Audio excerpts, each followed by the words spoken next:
folks, thanks for joining in today. This video is of Elephant Hill in Canyonlands, Needles District, just south of Moab, about an hour. And hope you enjoy the video. Alright, we're on the road. Got Andy at the wheel with his Rubicon.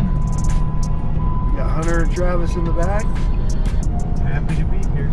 Yep. About time we made it. And we're about to enter the trailhead here in just another minute. Okay, the sign that you're just seeing is just a few hundred yards past the ranger station, and it's where the cement highway ends and the gravel road begins. You'll be on the gravel road for, I'd say, about 5 to 7 miles until you come to the parking area where everybody parks if they're going to hike out to Druid Arch or the Joint or the Convergence, or just in general anywhere in Needles District. A lot of really good hiking trails here. But this is also where the off-road trail begins, right here, that we're beginning to go up right now. This is a permit required ride, so you do need to get that in advance. The one thing that we thought was pretty interesting is the second you hit this trailhead, it's an immediate steep upward climb of switchbacks, just boom, punch you in the face right out of the gate, which we thought was pretty cool.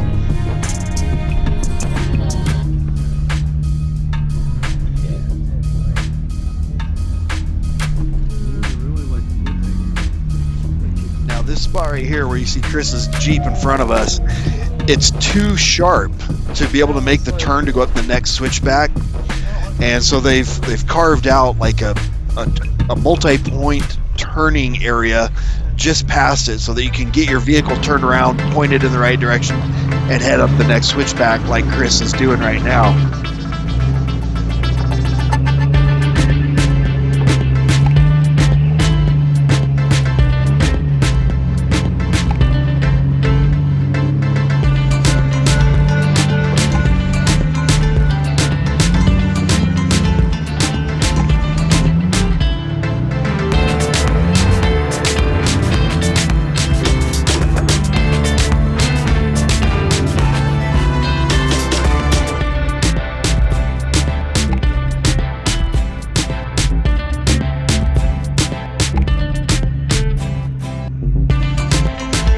Doing this multi-point turn, I think it's pretty much impossible to not envision this next clip in your head.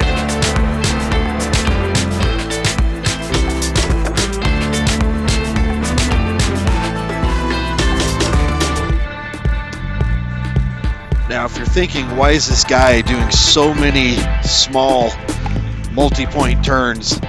And the reason for that is, if you go over the edge in this area, you're probably not going to survive. It's a long way down.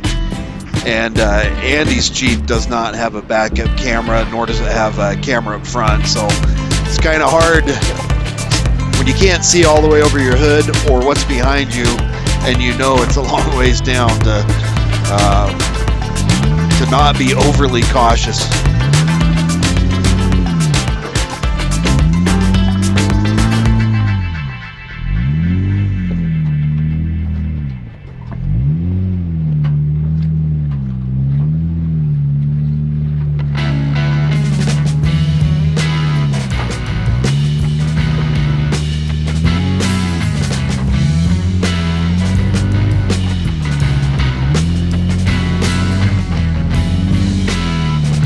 One thing about this trail is everybody talks about how scenic it is. It is by far the prettiest drive of all the Moab drives, in my opinion. But yeah, when people say it's really scenic, they were not kidding. It was just beautiful, and just the structure was crazy. We even saw some cool wildlife, like this baby rabbit that was not afraid of me, apparently. Once you get to the top of that first plateau, after doing all those switchbacks, you won't be up there long. It's only 100 yards or so, and then you're climbing right back down the other side.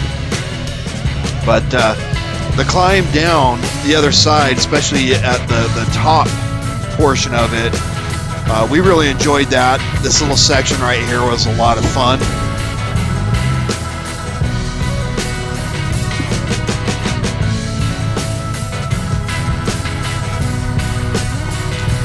Not only was this section fun, it was, as you can see, just very scenic. Seeing all those needles in the background and understanding why they call it the Needles District portion of Canyonlands.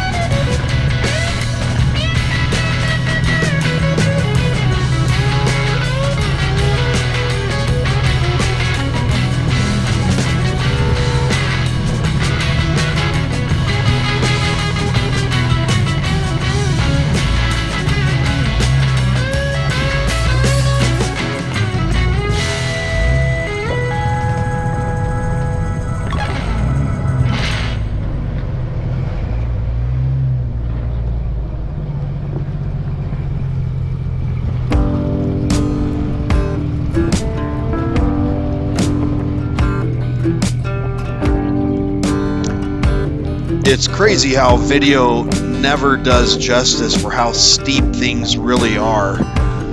Everybody always says that, and when you get out here and see this place, and then think back to this video and other videos that maybe you've watched on it, it was really an eye-opener to how steep some of these areas are. Again, it just does not convey or translate over to video.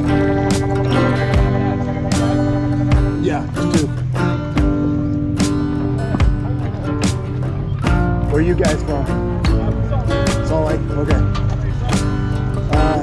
Salt Lake, Heber.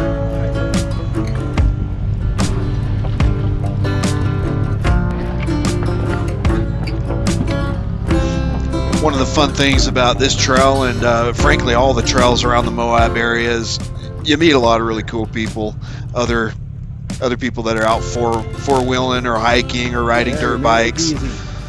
And it's just kind of fun to see where they're from. A lot of people, of course, from here in Utah, Salt Lake area, that come down for the weekend, but met people from Texas, from Kansas, from all over the place.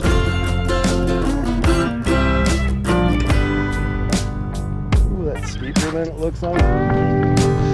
Now, when you're going down the backside of Elephant Hill and you start getting into the switchback sections, you'll get to this spot right here where, again, it's too sharp to make the turn.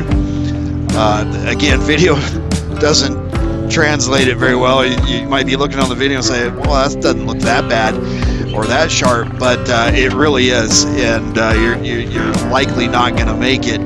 So they have a sign right there that says, from this point you need to back down, and it's not very far, it's only like 50 yards, but you got to back down to the little turnout section right here so that you can get pointed in the right direction and keep going. You're aware of it? All right. What's that? Oh, okay.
Hunter, what are you thinking so far, bud? Pretty good, actually. I like it. Get some good climbing in already. Exercise. Good fun. First part was a little more than I was expecting. That's a Pro 4 in. Some good little drops there.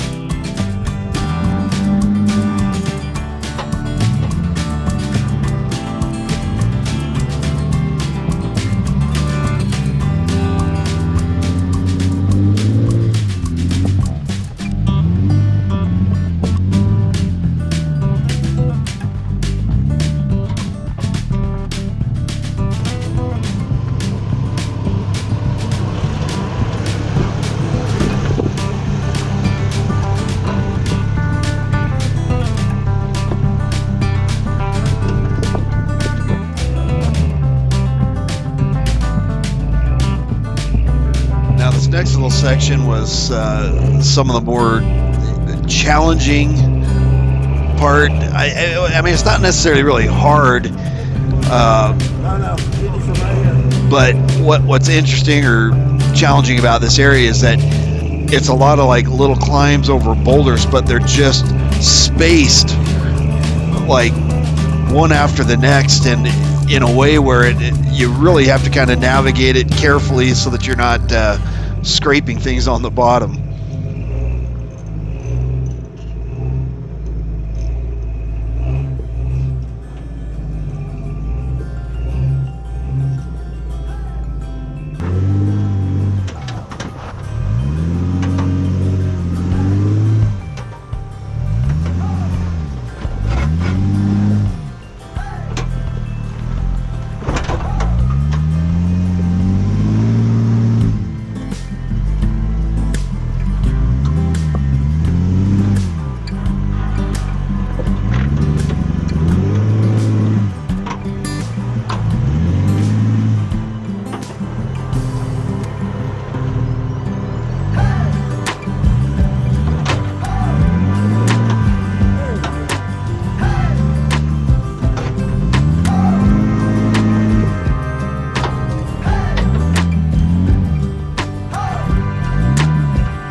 Now the section that's coming up that we're about to hit is kind of the highlight for a lot of people when they think of the Elephant Hill Trail. And this is the squeeze. And it is really narrow. It's a little bit harder to see from this top-down angle, but I'll show you from a different angle here in just a second. And the thing to notice or be aware of on the clip coming up, look at all the scrape marks along the edge of the rock that we'll see here in just a second. This is a really tight squeeze. Part of the reason why I volunteered to be the cameraman on this trip instead of bringing my own truck, four-wheel drive truck, is I wasn't sure if I'd be able to fit through this area here. I wanted to see it firsthand before attempting it with my own vehicle. So I think I can make this trail with my truck, and we'll probably come back and do this trail at a future date, because there's a portion of the trail that I wanted to see. There's a hike in particular I wanted to do that we weren't able to do on this trip. But again, notice all the scrape marks along the side there. A lot of people misjudge the line to take through here.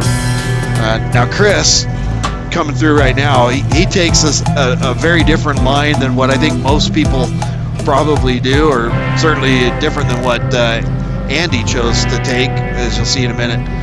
But hey, it worked out well for him. A little kind of fun to watch too. So.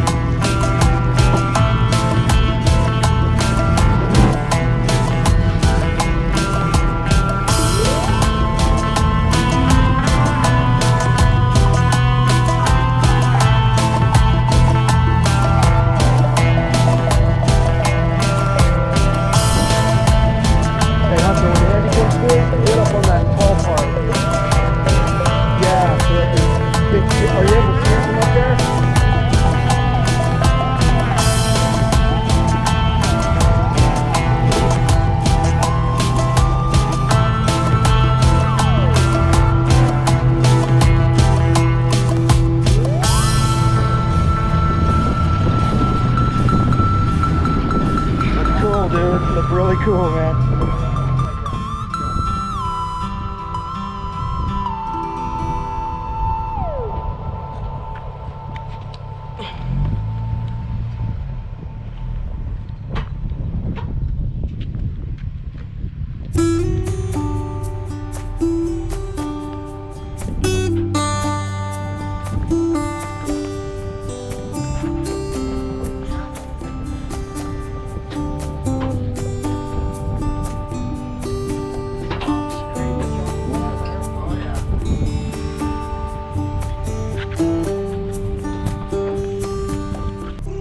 Hold it high over your head, so there you go, just like that. Good job.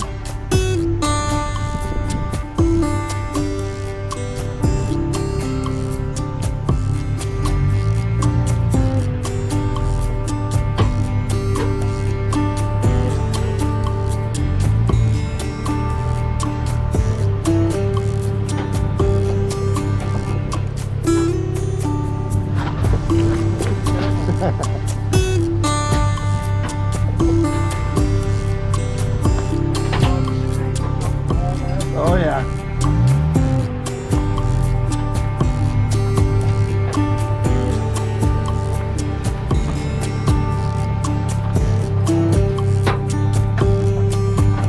Now, almost immediately as you come out of that narrow section, within a few hundred feet,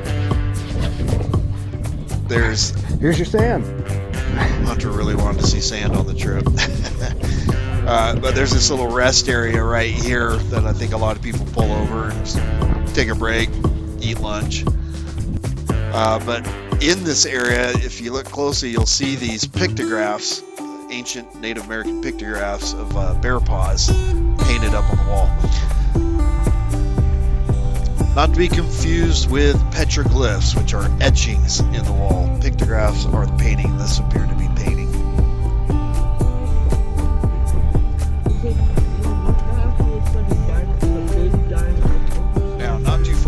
that little rest area. You will come to a fork in the road where you're going to go right or left.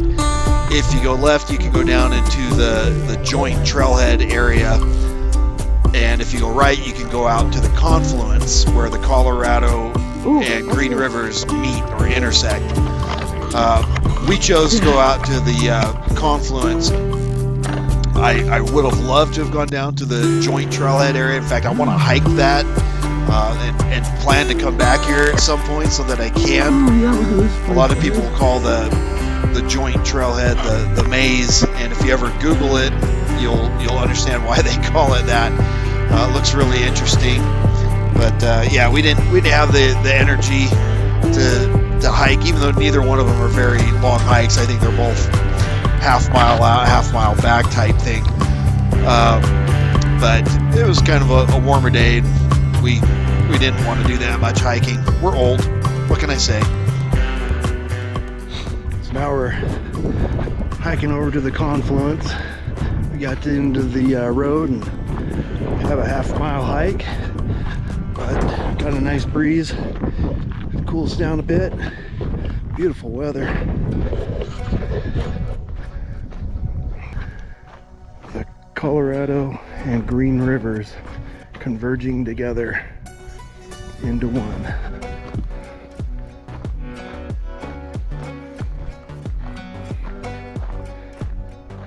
You see a little line.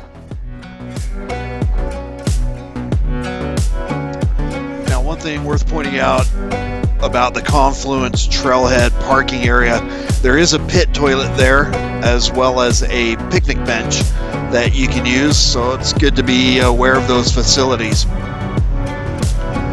At this point, we are heading back, leaving the Confluence, heading back home, leaving the trail. The thing to be aware of with the Elephant Hill Trail is, other than the beginning and the end, which are two-way trails, so you might have to wait for people coming up or down, the portion in the middle, the vast majority of it is actually a loop, a one-way loop, so you don't have to worry about traffic jams in those areas.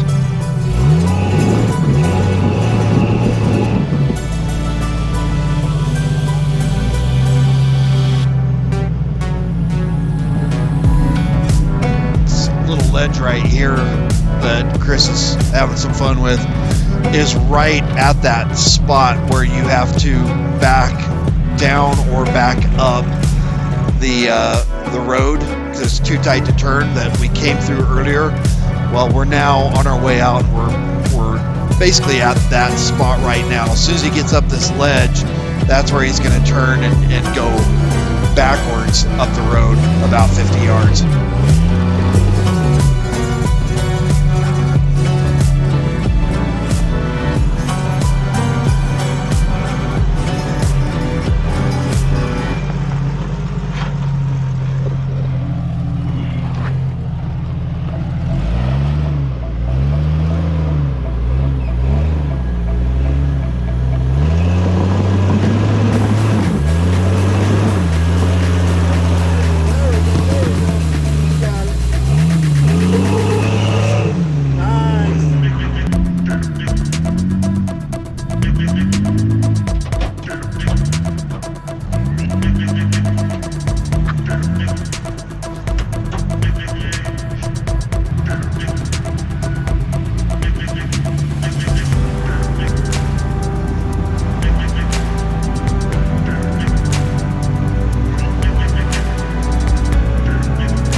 last little section on your way On out. the other side. This is, I'd say, probably the steepest portion of the whole trail, and it does not look steep on video. I've seen other people's videos, and I always think, well, that doesn't look steep. Why are they talking about how steep it is?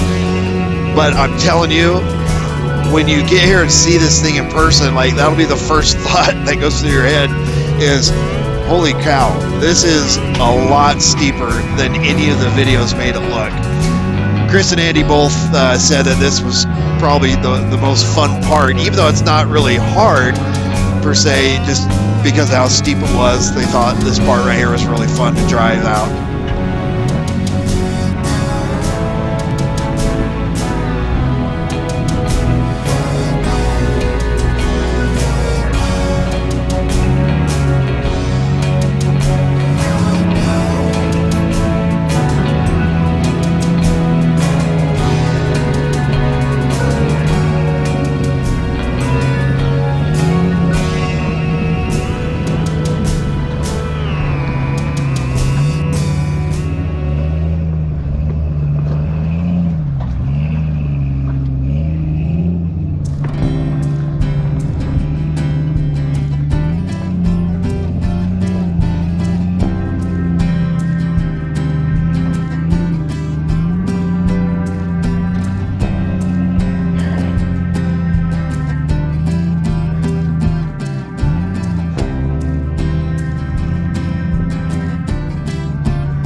Once Andy gets his wheels up here on this plateau, we're at the top of Elephant Hill again on the way out.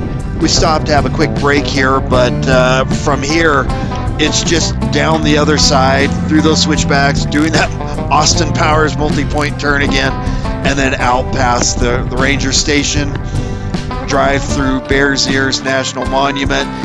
But on the way out after Bears Ears, you'll see this roadside attraction called Newspaper Rock, and it's worth stopping. It's right on the edge of the road. It's a 50-foot hike or walk, so really easy. But it's one of the largest concentrations of Native American petroglyphs in a single area. And not just a large collection, it's that they represent multiple generations and tribes. So it's kind of unique in that sense and worth checking out.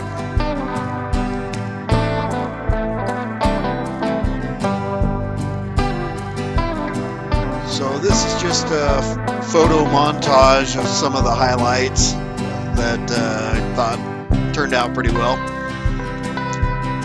But as you can guess, we're winding this video down. We're near the end. And I just want to say thanks for joining us. If you enjoyed this video, please give it a thumbs up. I don't put out a lot of content, but when I do, I try to get stuff that's interesting and get some good camera angles for everyone to enjoy. I don't do this for the money. In fact, I don't make any money at all off this. I don't have enough followers, and that's not my goal anyway. For me, I just enjoy doing this and being helpful to others. So hopefully you enjoyed it. If you did, give it a thumbs up. That motivates me to keep doing more. Anyhow, again, this was Elephant Hill Trail. This is about an hour and a half south of Moab. Of all the trails I've done in Moab, this I would have to say is the most scenic and enjoyable. There are certainly harder trails. This is a Jeep Badge of Honor trail, but there are certainly harder trails in Moab. If you do this trail, just know that it's going to have some fun challenges, but it's the scenery that is just amazing. None of the other trails in Moab are like this one as far as that goes. Again, hope you enjoyed it. Give me a thumbs up if you did.